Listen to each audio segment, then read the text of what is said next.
आज के लेक्चर में हम मैनेजमेंट ऑफ हेमरेज देखेंगे। ब्लीडिंग को कैसे कंट्रोल करना है। हमारे पास बहुत सारे मेथड है जिसकी वजह से हम क्या कर सकते हैं, ब्लीडिंग को कंट्रोल कर सकते हैं। तो पहले क्या करना है, apply the direct pressure with स्ट्राइल dressing over the wound. जहां से वुंड है वहां पे क्या करना है, डायरेक्ट प्रेशर अप्लाई करना है। अगर आपके पास स्ट्राइल ड्रेसिंग है तो स्ट्राइल ड्रेसिंग लगा सकते हो। अगर स्ट्राइल ड्रेसिंग अवेलेबल नहीं है तो हम हैंड कर्चिप या टॉवल है तो टॉवल से सीधा हम क्या करते हैं, डायरेक्ट प्रेशर अप्लाई करना है। उसके बाद if the bleeding continue pack wound with the haemostatic dressing and apply the compression bandage. तो अगर ब्लीडिंग कंटिन्यू हो रहा है तो हेमोस्टैटिक ड्रेसिंग होता है। हेमो का मतलब होता है ब्लड, स्टैटिक का मतलब होता है स्टॉप। तो ब्लीडिंग स्टॉप करने के लिए स्पेशली ड्रेसिंग बनाया होता है, हेमोस्टैटिक ड्रेसिंग। उसको क्या करना है, पैक करना है। वुंड जहां से ब्लीडिंग है उसको पैक करना है, ऊपर से नहीं लगाना है। अंदर जहां से वुंड है, घाव, उसके अंदर अंदर क्या करना है, घुसाना है उसको पूरा। हेमोस्टैटिक ड्रेसिंग को क्या करना है, अंदर पैक करना है, ठीक है। उसके बाद ऊपर से क्या करना है, कॉम्प्रेशन बैंडेज अप्लाई करना है। अगर कॉम्प्रेशन बैंडेज नहीं है तो क्रेप बैंडेज भी नहीं है तो हम रोलर बैंडेज भी बांध सकते हैं। उसके बाद do not remove the blood soaked bandage. जब बैंडेज ब्लड से अगर गीला हो जाता है तो उसको क्या करना है, निकालना नहीं है। उसके ऊपर से क्या करना है, और एक ड्रेसिंग बांधना है टाइटली।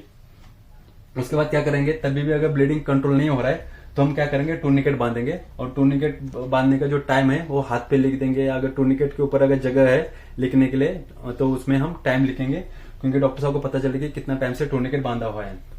अगर तभी भी अगर ब्लीडिंग कंटिन्यू हो रहा है टूर्निकेट बांधने के बाद भी, तो हम क्या करेंगे, उसके बाद अप्लाई द अनदर टूर्निकेट। मतलब और एक टूर्निकेट कहाँ बांधते हैं, जहां से ब्लीडिंग हो रहा है, जहां पे वुंड है उसके ऊपर 2 या 3 सेंटीमीटर ऊपर से ऊपर बांधना है। तो अगर एक टूर्निकेट से अगर ब्लीडिंग कंट्रोल नहीं हो रहा है तो हम सेकंड टूर्निकेट कहाँ बांधेंगे, फर्स्ट टूर्निकेट बांधा है उसके ऊपर दूसरा टूर्निकेट बांध देंगे। तो टूर्निकेट बांधने के बाद अगर 15-20 मिनट तक वेट करना है। अगर ब्लीडिंग रुक जाता है तो हम क्या करेंगे, ब्लीडिंग रुक जाता है तो टूर्निकेट को हम लूज करेंगे। क्यों लूज करेंगे, क्योंकि अगर आप टूर्निकेट बांध के रखेंगे तो क्या होगा, आगे वाले पार्ट को क्या होगा, ब्लड सप्लाई नहीं जा पाएगा। तो क्या होगा, सेल डेथ हो जाएगा, गैंग्रीन हो जाएगा। तो जिसकी वजह से हम क्या करेंगे, अगर ब्लीडिंग कंट्रोल हो जाता है तो हम टूर्निकेट को क्या करेंगे, छोड़ देंगे। अगर टूर्निकेट लूज करने के बाद अगर ब्लीडिंग हो रहा है तो हम क्या करेंगे, टूर्निकेट को हम कंटिन्यू बांध के रख देंगे, ठीक है। उसके बाद एलिवेशन ऑफ अफेक्टेड पार्ट। जिस पार्ट को मतलब हाथ या कहीं हाथ में अगर ब्लीडिंग हो रहा है तो हाथ को एलिवेट करके रखना है। अगर पैर को लगाए तो पैर को क्या करना है, एलिवेट करके रखना है। तो एलिवेट होने से क्या होता है, ग्रेविटी की वजह से क्या होता है, ब्लड फोर्स होता है वो कम हो जाता है, जिसकी वजह से ब्लड रुक जाता है। अगर फ्रैक्चर पिक्चर होगा तो हम क्या करेंगे, एलिवेट करके नहीं रखेंगे। अगर फ्रैक्चर होगा तो मॉनिटर वाइटल साइन, हम पेशेंट का वाइटल चेक करना है। उसमें क्या करेंगे, temperature, pulse, respiration, BP check करेंगे। तो वाइटल साइन में हमें मेनली क्या साइन सिम्टम दिखाई देगा, बीपी जो होता है पेशेंट का डाउन हो जाएगा। बिकॉज ऑफ क्यों, ब्लड लॉस होने की वजह से क्या होगा, हाइपोटेंशन हो जाएगा। तो और टैकीकार्डिया हो जाएगा। टैकीकार्डिया क्यों हो जाएगा, क्योंकि ब्लड लॉस होने की वजह से क्या होगा, हमारे सेल को ब्लड सप्लाई कम हो जाएगा। तो सेल डिमांड करेगी कि हार्ट को हमें ब्लड सप्लाई कम हो रहा है, तो हार्ट क्या करेगा, बहुत जल्दी जल्दी पंप करके कोशिश करेगा कि सेल को ब्लड सप्लाई दे सके। जिसकी वजह से क्या होगा, हमारा पल्स जो है टैकीकार्डिया हो जाएगा, पल्स बढ़ जाएगा।